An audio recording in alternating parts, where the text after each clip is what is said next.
자, 오늘 우리가 함께 은혜 받을 하나님의 말씀을 봉독하도록 하겠습니다. 저희가 순서는 데살로니가전서 4장 1절, 시편 69편 30절에 32절인데 읽는 순서는 시편부터 먼저 읽겠습니다. 시편 69편 30절에서 32절까지를 먼저 읽도록 하겠습니다. 구약성경 시편 69편 30절에서 32절 말씀 다 찾으셨으면 저와 여러분이 본문 말씀을 함께 읽도록 하겠습니다. 우리가 함께 읽는 이 말씀은 지금도 살아계시고 역사하시는 하나님의 말씀입니다. 우리 30절부터 함께 읽겠습니다.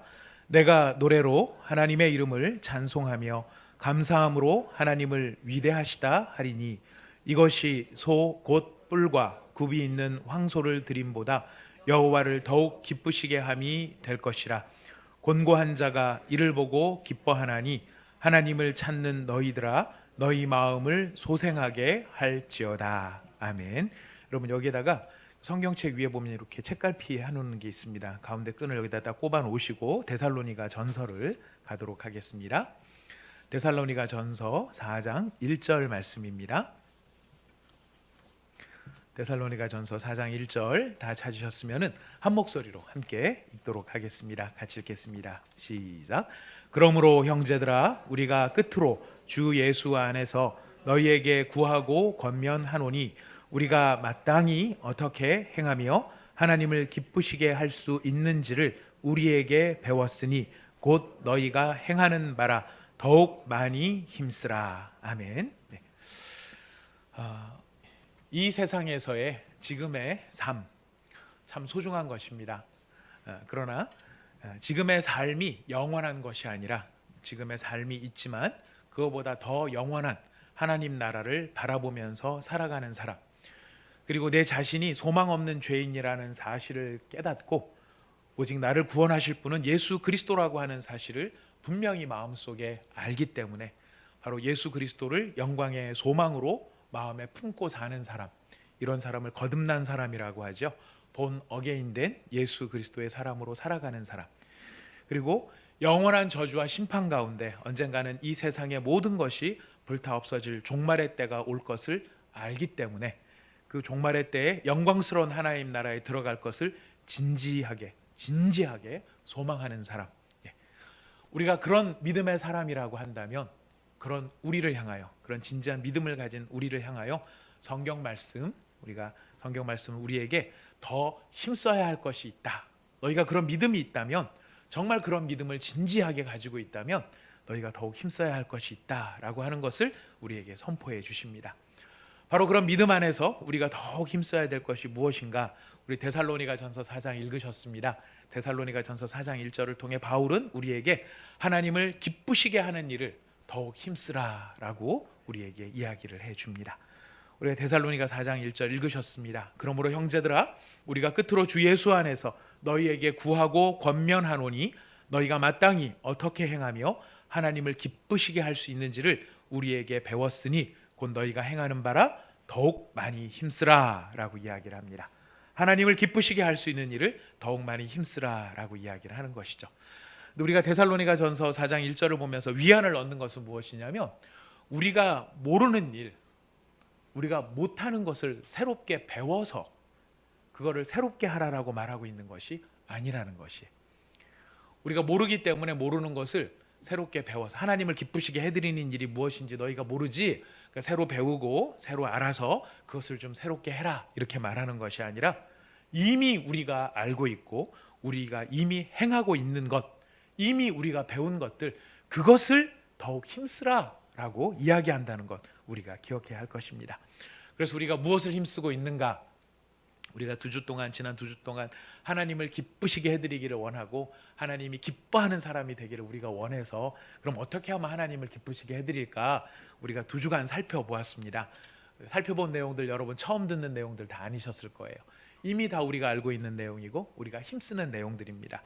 첫 번째 우리가 했던 것은 바로 우리가 우리의 죄를 회개하고 하나님께 돌아오는 것을 하나님께서 기뻐하신다.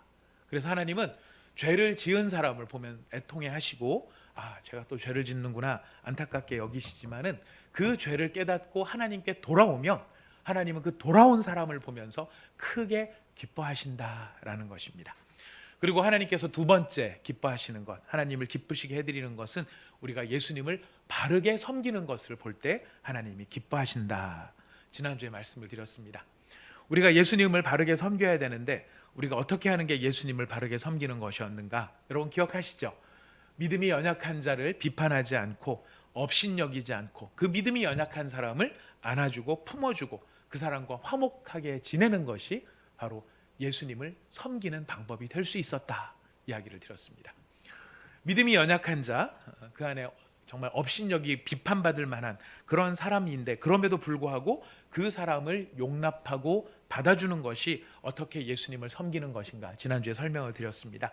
비록 그 사람의 현재 모습은 연약하고 너무나 아직까지 어린아기 같은 모습이 있을지라도 누가 그 안에 계시는 거죠? 예수님이 그 안에 계시는 거예요. 그래서 예수님이 그 안에서 무슨 일을 하고 계십니까? 그 사람이 연약해서 할 수 없는 그 부족한 부분의 의의를 누가 채우고 계시죠? 예수님께서 채우고 계셨어요. 그래서 우리가 겉으로 보기에는 연약한 사람이 보이는지 모르지만 믿음의 눈을 들어서 그 사람의 믿음에 그 사람이 연약할지라도 믿음이 있는 사람이라는 것을 보면은 그 사람의 부족한 부분을 예수님이 채우고 계시는구나. 그래서 우리가 누구를 인정하는 거예요? 그 사람의 연약함 자체를 인정하는 게 아니라 그 사람 안에서 그 연약한 사람의 부분을 채우고 계시는 예수님을 인정하는 것이 되기 때문에 인정하기 때문에 그것이 바로 예수님을 섬기는 일이 될 수 있다. 그 사실을 말씀을 드린 거예요. 그래서 연약한 부분, 연약하고 안타까운 사람을 보더라도 사실 연약한 거 안타까운 보면은 우리가 속상하겠습니까? 하나님 아버지가 속상하시겠습니까? 여러분이 자식들을 낳아서 기르시는 분들은 아실 거예요. 여러 자식들 가운데 보면 잘하는 자식도 있지만 못하는 자식도 있을 수 있어요.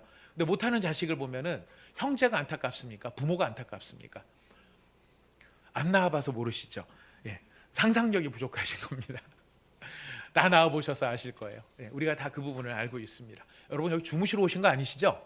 예, 눈 감고 계신 분들 다 눈 뜨시고 저랑 좀 눈 좀 마주치시면서 보시기를 바랍니다. 물론 주무셔도 됩니다. 주무셔도 좋은데요. 기왕이 오셨는데 여러분 눈 바짝 뜨시고 저희가 영과 영이 마주치는 그런 행복한 설교의 시간이 되었으면 좋겠습니다. 예, 제가 여러분 마스크 보이죠? 눈 감고 있는 거 보이죠? 그럼 난 내가 여기서 뭐를 하고 있나 이 생각이 안 들 수가 없습니다. 네. 여러분 마음속으로 주님을 생각하면서 하시는 거 다 좋은데요. 눈 뜨고 하셔도 하실 수 있으니까 하시면 더욱 좋을 것 같습니다. 자, 이렇게 우리가 하나님을 기쁘시게 해드리는데 우리의 죄를 인정하고 우리 예수님을 바르게 섬길 때 하나님을 기쁘시게 해드릴 수 있습니다.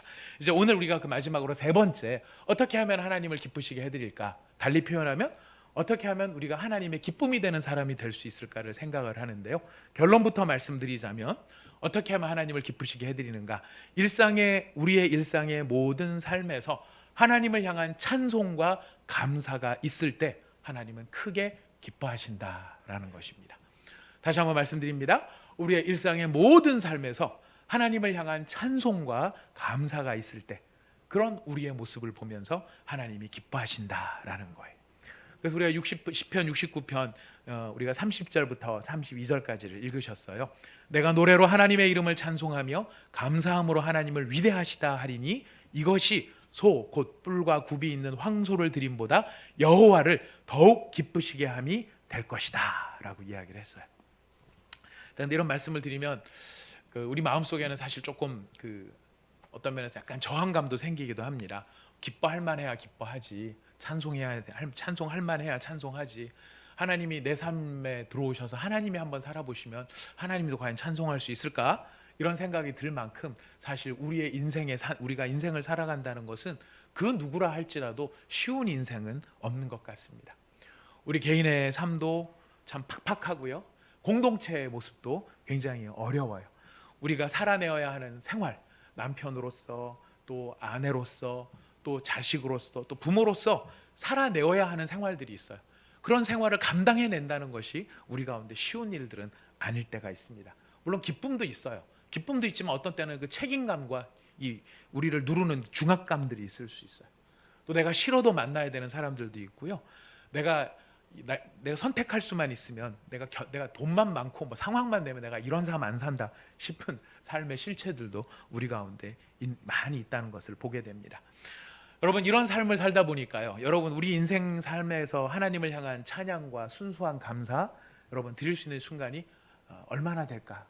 여러분 지난 한 주간의 삶을 이렇게 생각해 보시면 여러분 하나님을 향해 감사합니다. 하나님 찬양합니다. 이렇게 살아온 시간들이 일주일 24시간 곱하기 7 금방 계산 안 됩니다. 여러분 계산하시고 몇 시간이나 되실 것 같습니까? 시간 단위가 좀 벅차시죠? 시간은 무슨 시간 몇 분이나 되십니까? 아마 여러분들 많은 분들이 많은 시간 동안 찬송하셨을 겁니다. 여러분 성경의 시편이 모두 150편으로 되어 있습니다. 이 150편의 시편 가운데서 하나님을 향한 순수한 찬양과 감사로 만들어진 그 감사를 드리는 시편이 있고요. 또 어떤 시편은 성도의 삶에서 느끼는 탄식을 담아내는 시편들도 있어요. 여러분 생각에는 하나님을 향한 감사의 시편과 이 탄식의 시편 어떤 게 더 많을 것 같다고 생각이 되십니까? 아무래도 성경인데, 그죠? 성경이고 말씀인데 하나님을 향한 찬양과 감사가 그래도 좀 더 많지 않을까? 이렇게 우리가 그냥 지레짐작이 생각이 됩니다만 참으로 놀랍게도 시편의 60%가 탄식의 시편입니다. 탄식의 내용을 담고 있는 시편입니다. 하나님을 향한 순전한 찬양과 감사의 시편들은 오히려 또 생각보다도 적을 수 있어요. 여러분 이거 자체가 우리한테 큰 위로를 줘요. 무슨 위로가 되느냐면 우리보다 앞서 이 땅에서 살았던 수많은 성도들의 삶 역시 힘들었다라는 거예요. 우리는 우리가 되게 힘들고 우리가 사는 게 제일 어렵고 늘 자주 가끔 비겁하게 제가 물러서고 있는데요. 어쩌다가 제가 말씀을 드리는 바가 있는데요. 여러분 인생 살아가면서 가장 힘든 인생이 누구의 인생인지 아세요? 내 인생이죠. 세상의 모든 고통 가운데 제일 고통스러운 고통이 어떤 고통인지 아세요? 내가 지금 겪고 있는 고통이에요. 그거보다 더 큰 어려움들은 없어요. 우리는 다 우리 인생이 힘들다고 생각하는데 시편 150편 가운데 60%가 탄식과 고통을 담고 있는 시라고 하는 걸 보면 많은 사람들의 인생이 이렇게 힘들고 빡빡하다는 것을 알 수 있습니다. 여러분 이 시편 많은 시편 탄식 시편 가운데서도 오늘 특별히 우리가 읽은 69편 오늘 우리가 지금 생각해 볼 말씀인데 이 69편은 그 중에서도 압권이에요. 왜 압권이냐면 대부분의 시편의 탄식 시편들은 소재가 한두 가지예요. 지금 이것 때문에 속상합니다.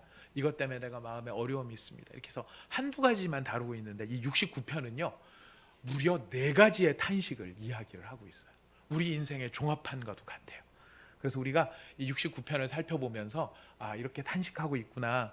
이제 이걸 한번 들여다볼 거고요. 그리고 더 중요한 것, 진짜 놀랄 만한 것, 그리고 진짜 감탄스러운 건 뭐냐면 그런 깊은 탄식 가운데서도 소망의 길이 있다라는 것.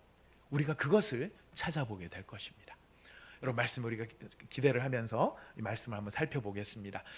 먼저 시편 69편으로 다시 돌아갑니다. 여러분 빨간 줄 책 뭐라고 하죠? 이 끈 아무튼 이 끈 여러분 해놓으셨을 테니까 69편으로 가보겠습니다. 자 69편은 다윗이 지은 시예요. 우리 표제를 보시면은 69 해놓고 옆에 보면 다윗의 시 인도자를 따라 소산님에 맞춘 노래라고 되어 있습니다. 소산님 보면 옆에 작은 글씨로 6번 방가로가 되어 있는데요. 저 밑에 내려가시면 6번 해놓고 백합화 곡조라고 되어 있습니다.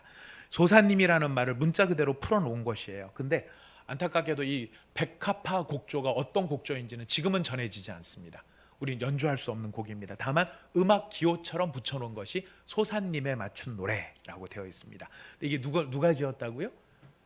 기억하셔야 돼요. 누가 지었다고요? 다윗이 지었어요. 다윗이 왕으로 있을 때 지은 시 중에 하나입니다. 그런데 이 왕인 다윗이 그리고 여러분 이 참고로 아셔야 되는데 이 역사상 가장 부자였던 사람이 누군지 아십니까? 이런 상황에 이런 질문을 드리면 답이 딱 나와 있죠. 다윗이에요. 우리가 솔로몬이 제일 부자였다라고 알지만 솔로몬보다 더 금이 많았던 사람이 다윗이에요. 솔로몬이 가졌던 금이 666달란트라고 성경이 이야기를 하고 있거든요. 한 달란트가 34kg이에요. 그럼 34kg 곱하기 666 하면 다윗이 개인적으로 가지고 있던 금이 18톤 정도 되나요? 368 아마 18톤 한 20톤 정도 되는 금을 가지고 있었어요. 근데 그 금보다 더 많은 금을 가지고 있었던 사람이 다윗이에요. 그래서 금 가운데 보면은 데이비드 골드라고 하는 그 이야기를 할 때가 있어요. 다윗이 제일 많이 금을 갖고 있었기 때문에. 이만큼 다윗이 부자였어요. 부자였고 뭐 못하는 게 없는 권력을 가지고 있었던 사람이에요. 근데 그 사람도 지금 뭐를 하고 있나요? 탄식을 하고 있어요. 탄식. 이 사람은 뭘로 탄식을 하는가 한번 들여다봅시다. 여러분 시편 69편에 그 1절을 보면은요, 다윗의 정황이 나와요. 69편 1절 다시 한번 1절만 읽어봅시다. 시작. 하나님이여 나를 구원하소서. 물들이 내 영혼에까지 흘러 들어왔나이다. 예.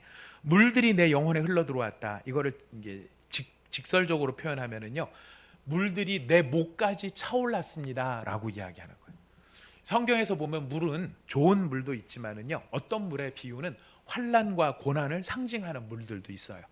홍수가 난다든가 거침없이 밀어닥치는 쓰나미와 같은 그런 물들은 고난의 상징이에요. 이런 큰 물이 지금 어디까지 차올랐다고요? 자기 목까지. 이제 좀만 더 하면은 입까지 들어와서 코까지 넘어가면 나는 물에 빠져 죽을 만큼 그런 상황이 된 거예요.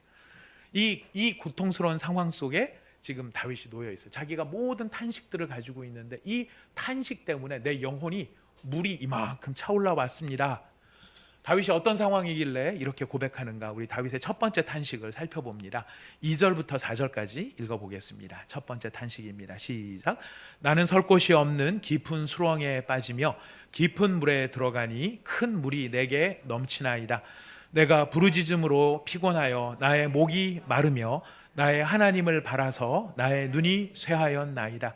까닭없이 나를 미워하는 자가 나의 머리털보다 많고 부당하게 나의 원수가 되어 나를 끊으려 하는 자가 강하였으니 내가 빼앗지 아니한 것도 물어주게 되었나이다. 다윗이요, 뭐라고 얘기하냐면 자기 물에 빠졌는데 이 지금 다윗이 빠진 물이 설 곳이 없는 깊은 수렁이래요. 아마 어린 시절에 저도 기억이 나는, 저 같은 경우도 이제 비교적 공해가 없는 그런 시절에 어린 시절을 보냈기 때문에 다 이렇게 철교 다리 밑에 이런데 물이 있고 뭐 이런 데 가서 놀고 뭐 고동 잡고 뭐 이랬던 기억이 나요. 그리고 이제 학교 뒤에 뭐 저수지도 있고 이랬는데 저희 때는 여름 방학 끝나면 애들이 물에 빠져서 한두 명씩 죽고 뭐 그랬던 그 슬픈 일들이 좀 있었던 게 기억이 납니다. 자, 그런데 그런 물들 가운데 보면은 이 논에 물을 대기 위해서 보호 같은 것도 설치가 되어 있는데 어떤 물들은 약간 좀 깊고 물이 이렇게 낙차가 있는 데가 있어요. 그런 데는 물이 안에서 돕니다. 그래서 빠져나가려고 하다 보면 물이 나를 끄집어 당겨가지고 빠져나오지 못하고 계속 물에 끌려 들어가는 경우가 있어요. 근데 그나마 우리나라 같은 경우에는 대부분의 이게 물 밑에 바위라든가 이런 게 있어가지고 발이 땅에 닿으면 내가 힘차게 박차가지고 그 물을 이렇게 뚫고 나오려는 시도라도 해볼 수 있는데, 요단강의 지류 가운데 지금 이 다윗이 이야기한 요단강의 지류 가운데는 그 밑이 바위가 아니라 뻘처럼 되어 있는 데가 있는 거예요. 그래서 아무리 내가 좀 한번 박차고 나오려 그래도 힘을 받아야 박차잖아요. 수렁과 같이 돼 있으니까 힘을 못 받는 거예요. 그러니까 지금 여기서 표현하는 게 내가 설 곳이 없다. 이 진창같이 돼 있어 갖고 내가 수렁에 빠졌는데 이 물은 점점 깊어 들어가서 나는 그 물에서 헤어나올 수 없다. 이걸 달리 표현하면 덫에 빠진 겁니다. 물에 덫에 빠진 거예요. 내가 끊어버리려고 해도 끊어지지 않고 내가 벗어나려고 해도 벗어날 수 없는 죄된 습관과 같은 것들이 이런 덫과 같은 것들이죠. 아무튼 지금 다윗은 내가 이 물의 덫에 빠졌는데 어떤 상황을 보면서 물의 덫에 빠졌다고 하느냐면, 까닭 없이 나를 미워하는 자가 머리카락보다 많대요. 누가 나를 미워하면 참 힘듭니다. 이렇게 나를 좀 불편하게 보고 나를 좀 이렇게 기쁘게 여기지 않는 그런 사람이 느껴지면 우리 마음이 참 불편해요, 그 사람 때문에. 근데 다윗은 뭐라고 얘기냐면 한두 사람이 나를 그렇게 여기는 게 아니라 많은 사람이 나를 이유도 없이, 근데 잘못한 것도 없는데 나를 그냥 미워하고 있는 그런 상황에 다윗이 빠졌대요. 그리고 부당하게 나를 망하게 하고, 저 자식 망해야 되는데 저걸 어떻게 꺾어야 되는데 이렇게 생각하는 사람이 자기의 주변에 많아진 거예요. 근데 심지어는 어느 정도냐면 내가 잘못을 해서 물어주는 거야 억울한 게 없죠. 잘못했으니까. 근데 지금 다윗은 내가 빼앗지도 않은 것까지 물어주게 생긴 그런 억울한 상황에 놓여 있다라고 탄식하는 거예요. 여러분들 이런 인생의 상황들이 있지 않으세요? 덕과 같은 상황에 놓이거나, 아니면 이유 없이 내가 미움을 당하거나, 아니면 내가 하지도 않은 일에 대해서 내가 책임을 져야 되는 그런 상황 속에 빠져 있는 거예요. 근데 이게 그냥 가벼운 문제가 아니고 굉장히 심각하면 이 문제는 우리의 마음을 죽이게 만듭니다. 우리의 마음이 서서히 이렇게 쫄아들게 만듭니다. 근데 지금 다윗이 참 재밌게 표현하는 게 뭐냐면, 이런 환란의 물은 내게 넘쳐서 코밑까지 차올랐는데 정작 내가 목이 말라서 죽게 생겼기 때문에 이 목을 채워줄 한 컵의 생수는 없는 그런 모순적 상황에 있는 거예요. 다윗의 시가 그러고 있는 겁니다. 고통은 내 코밑에까지 차올랐지만 내 마음을 시원하게 해줄 한 컵의 생수를 구할 수 없는 이런 형편에 다윗이 놓여 있어요. 이게 다윗의 첫 번째 탄식이고요. 주제가 바뀝니다. 두 번째 탄식을 해요. 5절에서 6절입니다. 같이 읽어봅시다. 시작. 하나님이여, 주는 나의 우매함을 아시오니 나의 죄가 주 앞에서 숨김이 없나이다. 주 만군의 여호와여, 주를 바라는 자들이 나를 인하여 수치를 당하게 하지 마옵소서. 이스라엘의 하나님이여, 주를 찾는 자가 나로 말미암아 욕을 당하게 하지 마옵소서. 요즘에 우리식으로 표현하면 보증을 잘못 선 겁니다. 지금 나 사업하겠다고 보증서 달라고 그랬는데 사업이 망한 거예요. 그래서 나만 망하게 된 게 아니라 좋은 의도로 나한테 선을 베푼 그 사람까지 망하게 생긴 상황이에요. 지금 5절 6절의 내용이 무엇이냐면 바로 그렇게 믿음의 공동체 안에 있는데 하고 내가 죄를 지어서 그것 때문에 누가 힘들어하는 상황이 됐어요? 다윗이 힘들어하는 상황이 된 거예요. 다윗이 막 속상한 게 이런 부분이에요. 나 때문에 남까지 힘들어지게 된 거예요. 이게 다윗의 탄식이에요. 우리 그럴 때 있죠. 내가 다 잘해주면 좋은데 남이 나 때문에 잘 되면 좋은데 그냥 나는 잘한다고 한 게 남을 힘들게 만들 때가 있어요. 다윗이 이런 상황에 놓여져 있어요. 또 세 번째 탄식입니다. 7절에서 12절 우리 같이 한번 읽어봅시다. 7절에서 12절 시작. 내가 주를 위하여 비방을 받았사오니 수치가 나의 얼굴에 덮였나이다. 내가 나의 형제에게는 객이 되고 나의 어머니의 자녀에게는 낯선 사람이 되었나이다. 주의 집을 위하는 열성이 나를 삼키고 주를 비방하는 비방이 내게 미쳤나이다. 내가 곡하고 금식하였더니 그것이 도리어 나의 욕이 되었으며 내가 굵은 배로 내 옷을 삼았더니 내가 그들의 말거리가 되었나이다. 성문에 앉은 자가 나를 비난하며 독주에 취한 무리가 나를 두고 노래하나이다. 지금 주제가 또 바뀌었어요. 다윗의 세 번째 탄식은 무엇이냐면 자기가 지금 수치를 당하고 비방을 당하고 우리로 말하면 왕따가 되어버린 거예요. 외톨이가 되어버린 거예요. 사람들한테 따돌림을 당했어요. 이유가 뭔지 아십니까?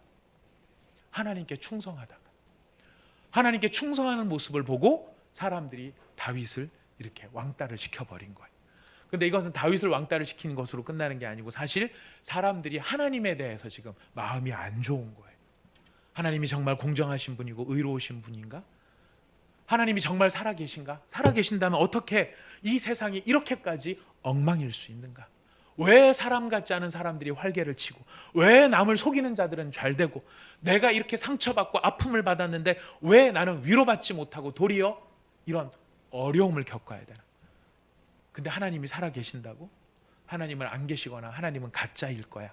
그런데 그런 하나님을 그래도 의지하고 그래도 하나님께 예배드리고 그리고 그래도 하나님께 기도하고 그래도 하나님께 찬송한다고? 그 다음에 무슨 말이 나올 것 같습니까? 웃기고 있네. 이거예요. 웃기고 있네. 이 웃기고 있네가 먼 사람들만이 아니라 아주 가까운 가족들까지도 지금 다윗을 향해서 웃기고 있네. 지금 그렇게 냉소를 하고 있다는 거예요. 하나님을 바라보며 통곡하고 금식하고 회개를 하고 있는데 그걸 바라보면서 저 사람 정말 하나님을 간절히 찾고 있구나 이렇게 같이 공감해 주거나 위로해 주거나 안타까운 마음으로 긍휼히 여겨줘야 되는데 오히려 그런 통회하는 모습을 보고 비웃는다는 것이 금식, 회개, 너 같은 게 통곡 이런 위선자 같으니라고 이런 조롱이 지금 다윗을 애워싸고 있는 것이 어디 한번 실컷 기도해봐라 세상이 변하기는 하나. 여러분 지금 보면은 69편 12절에 성문에 모여서 이야기를 만들었다 그래요. 여러분 옛날에는 이 성문이 무슨 역할을 하는 줄 아세요? 오늘날? 옛날에 성문이 하는 역할이 오늘날 무엇과 같으냐면 페이스북이나 인스타그램이나 청와대 게시판 같은 역할을 하는 게 성문이었어요. 거기에 모여서 사람들이 오고 가면서 다 이야기를 하는 거예요. 공동 번역에 보면 이렇게 번역을 해놨어요. 성문에 모여서 내 이야기로 입방아를 찍고 술에 취하면 나를 빈정거리면서 노래합니다. 이게 다윗이 처한 상황이었어요. 임금님이니까 임금님 앞에서 대놓고 욕을 못하겠지만 뒤만 돌아서면 수근수근거리면서 다윗이 그랬대. 참 잘난 척하고 돈은 많다고 되게 재는데 하는 짓 좀 봐. 자, 그러면서도 기도한대네. 아이고, 이게 다윗한테도 그럴 수 있지만은요, 공동체한테도 이런 위기가 올 수 있어요. 웃기는 예수쟁이들, 하나님이 살아계셔? 야, 예배는 고사하고 방역이나 좀 잘하라 그래. 방역. 뭐 많이 들어본 소리 아닙니까? 우리가 처해 있는 상황도 똑같을 수 있다라는 거예요. 예. 자, 이런 경험을 내가 예수님 열심히 믿는데도 이런 고난, 이런 어려움을 당할 수 있어요. 여러분 성경에 보면 이런 경험했던 사람들이 여러 사람 나옵니다. 대표적인 사람이 욥이에요. 하나님 잘 믿었는데 부인까지 하나님 욕하고 죽어버려 이러고 가버린 게 욥이었어요. 그 고난 당할 수 있어요. 예레미야도 그랬고요. 이사야 선지자도 이런 고통을 당했어요. 참 이 사람은 신실하고 이 신실한 믿음 때문에 고통을 당하는 이런 상황 속에서 모두가 등을 돌리고 외로운 처지에 놓일 수 있다라는 거예요. 자, 이것이 다윗이 당한 세 번째 탄식이었습니다. 이 탄식 속에 다윗이 하나님 앞에 간구합니다. 너무 마음이 괴로워서 하나님 도와달라고 간구를 해요. 13절부터 14절 다윗이 어떻게 간절히 하나님 앞에 기도하는지 한번 봅시다. 같이 읽어보겠습니다. 시작. 여호와여 나를 반기시는 때에 내가 주께 기도하오니 하나님이여 많은 인자와 구원의 진리로 내게 응답하소서. 나를 수렁에서 건지사 빠지지 말게 하시고 나를 미워하는 자에게서와 깊은 물에서 건지소서. 큰 물이 나를 휩쓸거나 깊음이 나를 삼키지 못하게 하시며 웅덩이가 내 위에 덮쳐 그것에 입을 닫지 못하게 하소서. 여호와여 주의 인자하심이 선하시오니 내게 응답하시며 주의 많은 긍휼에 따라 내게로 돌이키소서. 주의 얼굴을 주의 종에게서 숨기지 마소서. 내가 환난 중에 있사오니 속히 내게 응답하소서. 내 영혼에게 가까이 하사 구원하시며 내 원수로 말미암아 나를 속량하소서. 다윗이 탄식 속에 이 어려운 환경 속에서 하나님 앞에 응답해달라, 건져달라, 물이 삼키지 못하게 해달라, 내게로 돌아오시고 얼굴을 숨기지 마시고 나를 속량해 주소서라고 하나님을 향해 간절하게 기도를 해요. 근데 참 재밌다는 표현은 다윗이나 말씀 앞에 송구스럽지만은 이렇게 간구를 하고 난 다음에 그 다음에 참 재미있게도 또 다른 탄식이 이어집니다. 이렇게 탄식을 많이 하고 탄식했으니까 이제 하나님 앞에 간구했으면 예수님의 이름으로 기도합니다 하고 아멘하고 끝나면 좋을 것 같은데 여기서 끝나지 않고 놀랍게도 네 번째 탄식이 이어집니다. 그럼 이게 무슨 상황인지 아세요? 하나님 앞에 나서 막 기도를 하는 거예요. 속상해가지고 막 기도를 해서 하나님 제가 이렇게 또 내 자신을 봐도 너무 어리석고 하나님 제가 이렇게 잘못을 한 것 같고 근데 내가 하나님 섬기려다가 이렇게 된 거고 막 속상해가지고 그래서 하나님 절 좀 구해주세요 라고 하고 기도가 끝났어요. 근데 이 인간들이 나한테 했던 그 일이 다시 마음에 울컥하고 올라오는 거예요. 여러분 그런 일들 많이 있지 않으세요? 기도를 어떻게든지 마음을 좀 잡아보려고 막 해서 억지로 마음을 눌러놨는데 누른 줄 알았더니 다시 생각이 나는 거예요. 울컥하고 다시 올라와요. 그래서 다윗의 네 번째 탄식이 이어집니다. 다윗이 어떻게 탄식하는지 19절부터 21절이에요. 읽어봅시다. 시작. 주께서 나의 비방과 수치와 능욕을 아시나이다. 나의 대적자들이 다 주님 앞에 있나이다. 비방이 나의 마음을 상하게 하여 근심이 충만하니 불쌍히 여길 자를 바라나 없고 긍휼히 여길 자를 바라나 찾지 못하였나이다. 그들이 쓸개를 나의 음식물로 주며 목마를 때에는 초를 마시게 하였사오니 라고 이야기를 해요. 이게 얼마나 지금 답답한 상황이냐면 다른 번역 성경에 보니까 내가 배가 고파서 먹을 것을 달라고 하면 그들은 나에게 독을 타서 주고 목이 말라 마실 것을 달라고 하면 나에게 식초를 주었습니다 라고 이야기를 합니다. 여기 음식물 얘기가 나오죠. 베스테너라고 하는 성경학자가 이 음식물을 번역을 잘 해놨는데요. 이 음식물은 그냥 우리가 보통 먹는 음식물이 아니고 병상에 누워있는 환자에게 주는 미음과 같은 음식물이라는 거예요. 지금 이 기도자의 상황이 어떠냐면 앞에 일 때문에 너무 고통스러운 거예요. 너무 힘들어서 자리에 들어 누운 거예요. 자리에 들어 누워가지고 지금 자기 힘으로는 밥도 못해 먹을 상황이 됐는데 사람들이 병 나으라고 미음을 타서 만들어주는데 미음에다가 뭘 타서 줬다고요? 독을 타서 줬다. 독을 타서. 이게 무슨 말이냐면 내가 너무 고통스러운 상황, 나한테 위로가 필요한데 위로를 한답시고 내 마음을 후벼 파는 거야. 나를 위로해주고 격려해준다라고 하면서 기껏 찾아와서 한다는 이야기가 오히려 위로를 받는 게 아니라 독을 먹는 것 같은 그런 상황이 이 다윗한테 일어난 거예요. 다윗이 막 깝깝한 거죠. 너무너무 고단한 거죠. 물 마십다고, 물을 난 정말 깨끗한 물 한 잔이 필요한데 식초를 타서 막 주면서 마셔. 그러니 무슨 위로가 되겠어요? 그러니 이 다윗의 이 울컥하는 마음, 울분, 이 상황에 막 참을 수 없는 막 생각만 하면 막 올라오는 이 울분 속에 하나님을 향해 두 번째로 간구합니다. 이 울컥하는 상황 속에서 뭐라고 간구하느냐? 69편 22절부터 28절이에요. 같이 읽어봅시다. 시작. 그들의 밥상이 올무가 되게 하시며 그들의 평안이 덫이 되게 하소서. 그들의 눈이 어두워 보지 못하게 하시며 그들의 허리가 항상 떨리게 하소서. 주의 분노를 그들의 위에 부으시며 주의 맹렬하신 도가 그들에게 미치게 하소서. 그들의 거처가 황폐하게 하시며 그들의 장막에 사는 자가 없게 하소서. 무릇 그들이 주께서 치신 자를 핍박하며 주께서 상하게 하신 자의 슬픔을 말하였사오니 그들의 죄악에 죄악을 더하사 주의 공의에 들어오지 못하게 하소서. 그들을 생명책에서 지우사 의인들과 함께 기록되지 말게 하소서. 여러분 다윗의 심정이 느껴지시나요? 좀 마음을 되새기려고 했더니 이게 되새겨지지 않고 울컥하고 올라와서 하나님 앞에, 하나님 저것들이요 저한테 음식물을 주는데 독을 풀어서 저를 줘요. 위로를 하는 게 아니라 위로에다가 칼을 집어넣어서 나를 더 죽였어요. 그러니 지금 다윗이 뭐라고 얘기를 합니까? 우리 이런 기도 해도 될까요? 여러분 방금 읽으신 기도가 어떤 내용의 기도인지 아십니까? 혹시 알고 기억나십니까? 너무 어느 정도로 지금 얘기를 하냐면 생명책에서 이름을 지워달래요. 뭐 허리가 평생 떨리게 해달라는 그 말도 굉장히, 여러분 우리가 너무 속상해가지고 하나님 저 이렇게 못 알아주는 저 이상한 인간 평생 발에서 무좀이 떠나지 않게 해주십시오. 예배 드릴 때도 양발 위를 계속 긁게 하여 주시고 그가 집에 가서 약을 발라도 효과가 없게 하여 주시고 특별히 한여름에 더운 구두를 신고 있을 때 무척 간지럽게 해주셔가지고 미치고 팔짝 뛰게 해주십시오. 뭐 이런 기도도 사실 할 만한 기도가 아니죠. 근데 지금 뭐라고 기도를 하냐면 생명책에서 이름을 지워달래요. 무슨 말인가? 지옥의 불구덩이 속에 떨어져 가지고 영원토록 고통을 당하게 해달라는 거예요. 이런 기도를 할 수 있을까요?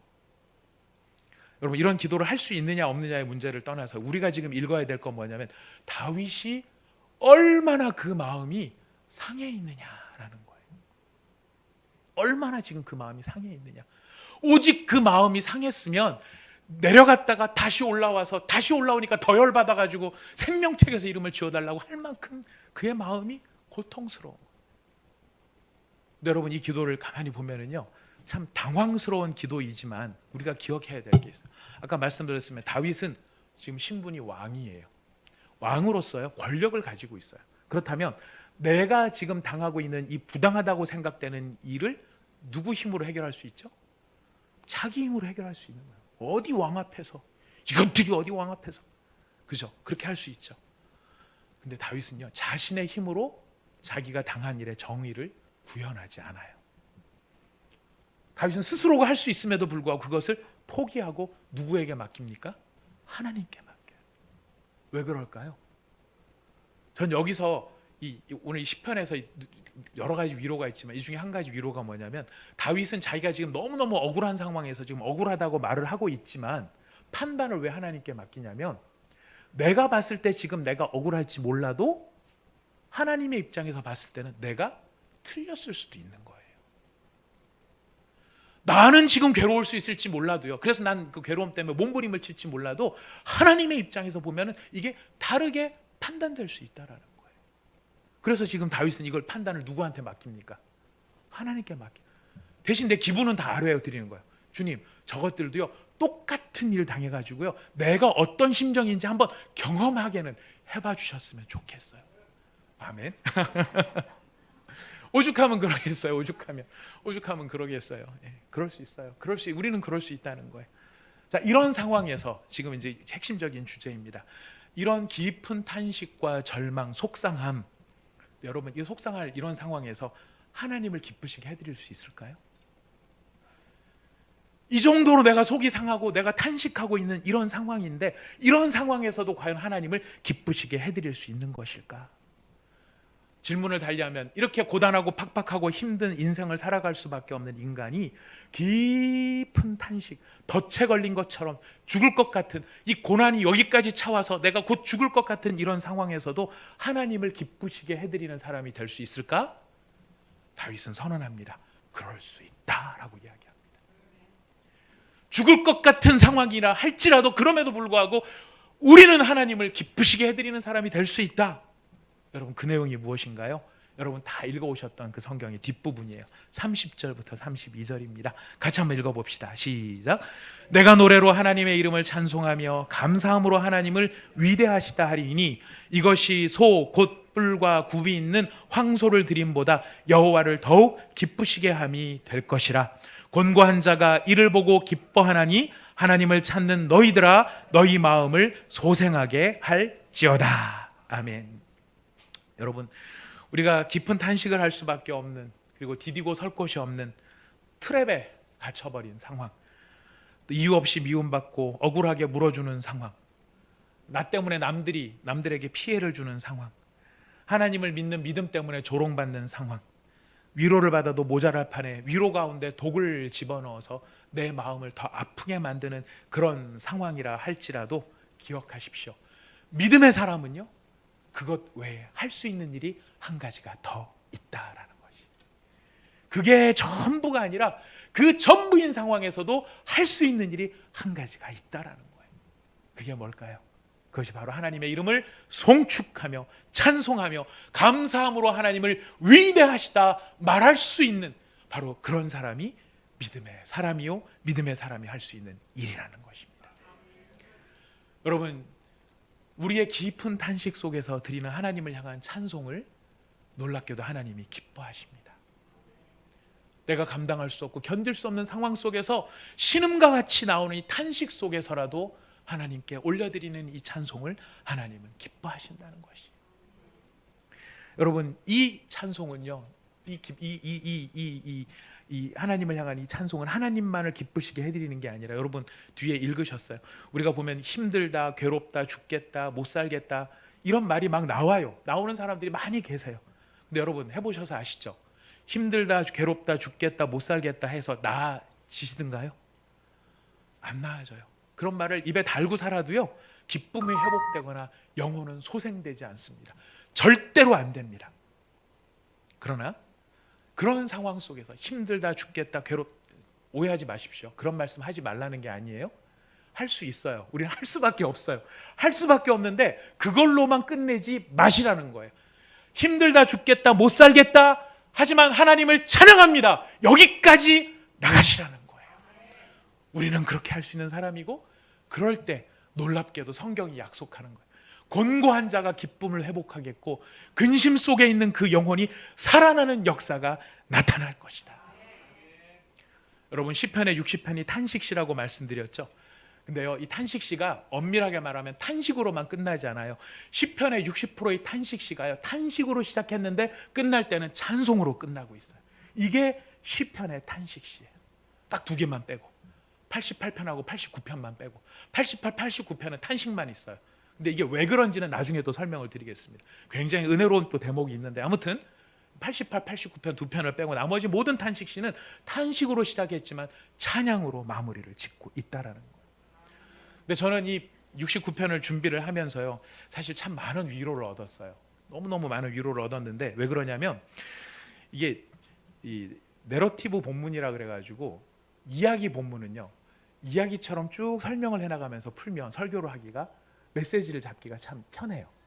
또 다윗의 바울의 서신을 보면 굉장히 논리적이기 때문에 1은 2, 1대지, 2대지, 3대지 이렇게 하면은 설교, 이렇게 메시지를 준비하기가 쉬운데 69편에 들어오니까 정신이 없는 거예요. 왜냐하면 다윗이 지금 말을 하는 게 일관성이 없어 보이는 거예요. 제가 본문 끊는 것도 되게 힘들었어요. 이거 어디서 끊어야 되나? 탄식 1, 탄식 2가 이게 성경에 안 나와 있잖아요. 이 설교자가 지금 이렇게 주제를 정해가지고 지금 끊어서 내려가야 되는데, 어떤 때는 보니까 억울하다 그러고, 어떤 때는 보니까 지가 잘못했다 그러고, 어떤 때 보니까 살짝 하나님 원망하는 것도 있고, 어떤 때는 보니까 막 하나님 앞에서 막 저주하는 내용도 나오고, 너무 괴로워서 막 폭발도 되고 감정의 통곡도 나오는 거예요. 근데 이게 위로가 되더라고요. 왜 위로가 되냐면 이 모습이 현실의 우리의 모습과 더 닮아있기 때문에 그래요. 논리 정연하고 하나님 앞에 기도하는데 하나님 보고 드리겠습니다. 사건의 발단은 이렇게 됐습니다. 그 인간이 저에게 찾아와서 돈을 빌려달라고 했습니다. 제가 지난번에도 그걸 한번 빌려줬다가 뛰었기 때문에 제가 빌려줄 수 없어서 못 빌려주겠다고 했습니다. 3. 그랬더니 저한테 욕을 바가지라고 했습니다. 4. 그러면 빌린 돈이나 나한테 갖다 주고 다시 빌려달라고는 하지. 그 인간 아주 못됐습니다. 5. 그러므로 하나님 쪼자리를 내주십시오. 벼락을 떨어뜨려 주십시오. 이렇게 논리적으로 안 하잖아요. 기도하다 보면 이 생각나면 하나님 막 억울하다 그랬다가 어떤 때는 또 하나님 이러고 있는 제가 참 믿음이 없네요. 하나님 너무 죄송해요. 그랬다가 또 근데 생각하니까 열은 나요. 하나님 막 이러면서 우리가 막 이렇게 좌충우돌할 수 있는 모습이에요.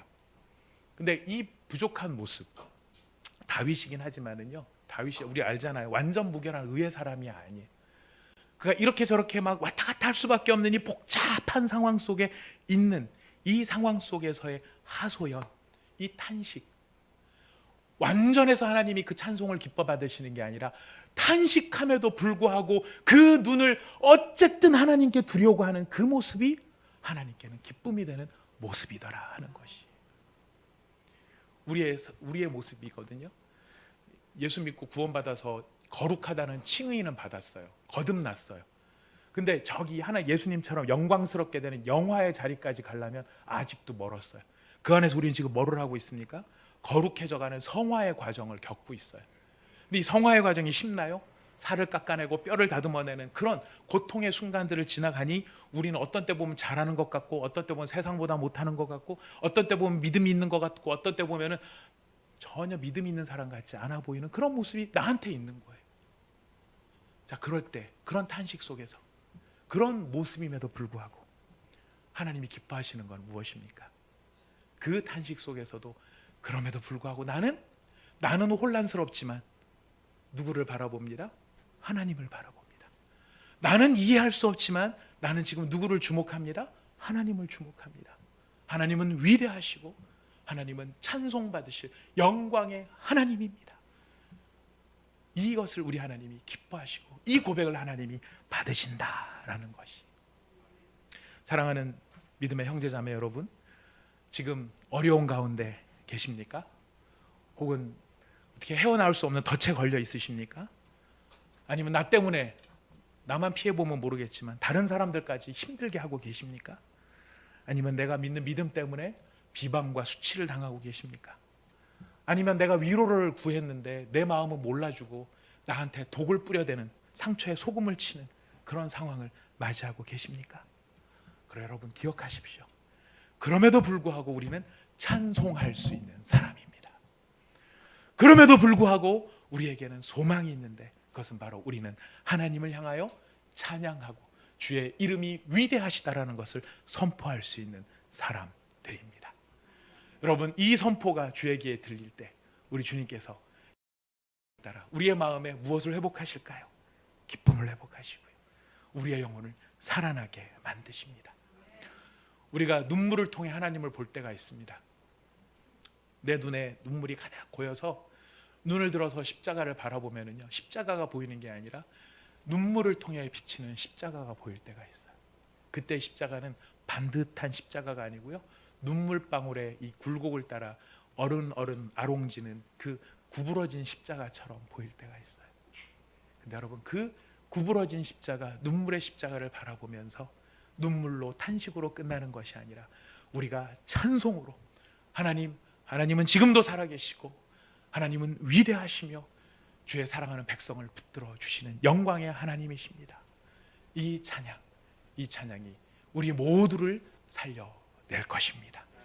여러분 이런 믿음을 가지고 우리 기쁨으로 찬양 104장, 우리 기쁨으로 찬양 104장이에요.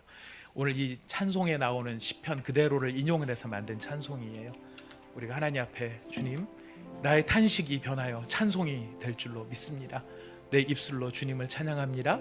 나의 마음을 살아나게 하여 주옵소서. 우리 같이 찬양하도록 하겠습니다. 내 입술로